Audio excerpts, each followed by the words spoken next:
Not long ago, I was confronted with a crisis involving a team member. My boss, though aware of the situation, seemed perpetually out of reach. After weeks of trying, he finally agreed to meet me to discuss this pressing issue, not in a private room, but on a public bus en route to an event. As I tried to provide context and seek guidance, my leader's attention was fixed on his phone. I found myself competing with a digital conversation. Throughout our talk, his eyes never left the screen, leaving me to feel unseen, unheard, and frankly abandoned. That day I understood the sting of inaccessibility and the silent message it sends. You're on your own. Have you found yourself on the giving end of this unfortunate experience? Keep listening if you struggle to find time for the people you lead, and get 3 tips on how you can be the accessible leader you strive to be.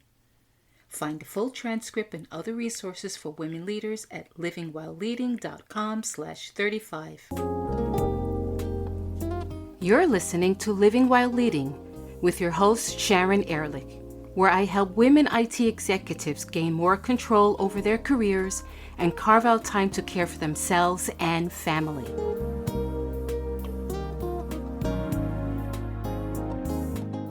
In your pursuit to lead with excellence, you may encounter several challenges that inadvertently create distance between you and your team. Despite your best intentions, you may find it difficult to grant the kind of access that fosters trust, mentorship, and innovation. Let's explore these obstacles and how you can overcome them to embrace a leadership style that's both inclusive and impactful. The first hurdle is your calendar. It's filled with back-to-back meetings, leaving little to no room for spontaneous check-ins or deep discussions. You have a lot of obligations and every minute of your day seems accounted for. You're probably a multitasking champion. However, this strength can become a pitfall when it fractures your focus. When you're constantly switching gears, you risk offering only bits of your attention where instead your full presence is needed. Although it's your intention to have an open-door policy, the reality is that layers of bureaucracy and the expectation of formal scheduling creates barriers. Accessibility is not just physical, it's psychological.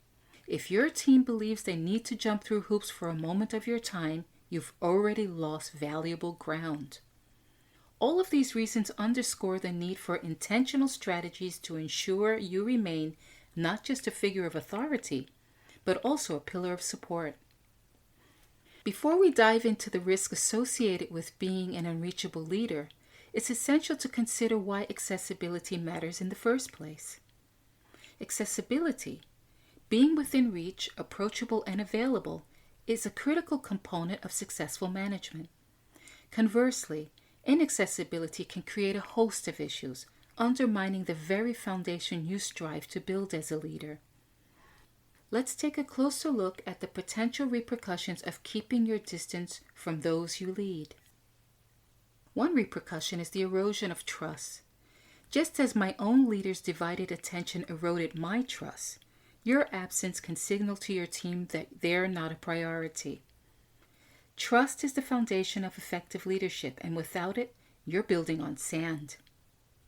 Another potential repercussion is that you miss spontaneous moments that could turn into mentorship opportunities or teachable moments. These are the times when you can impart wisdom, offer guidance, or simply listen, actions that could shape the path for an up-and-coming leader. Another potential repercussion is stifled innovation.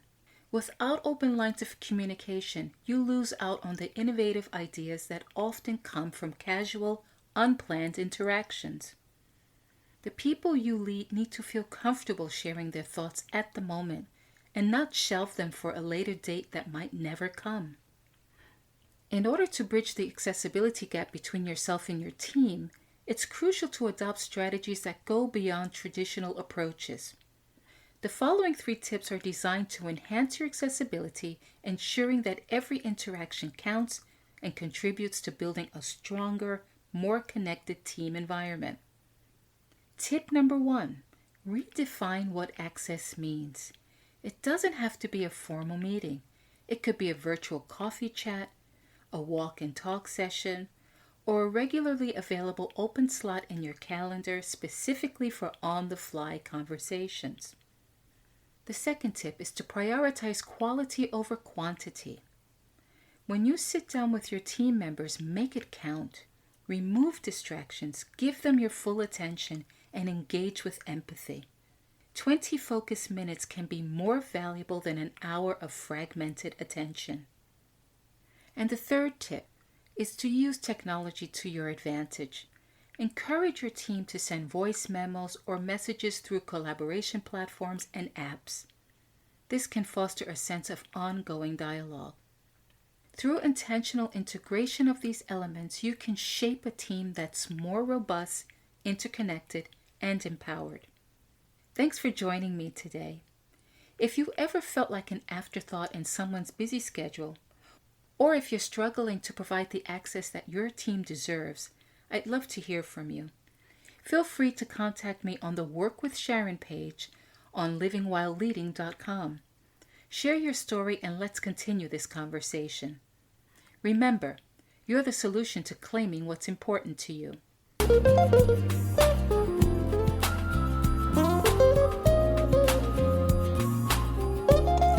Thanks for listening today. This is your time. Give yourself permission to reclaim what's important to you and be who you want to be. If you're getting value from this podcast, please subscribe, share it, or write a review. And connect with me on livingwhileleading.com or on LinkedIn. And don't forget to tune in next week.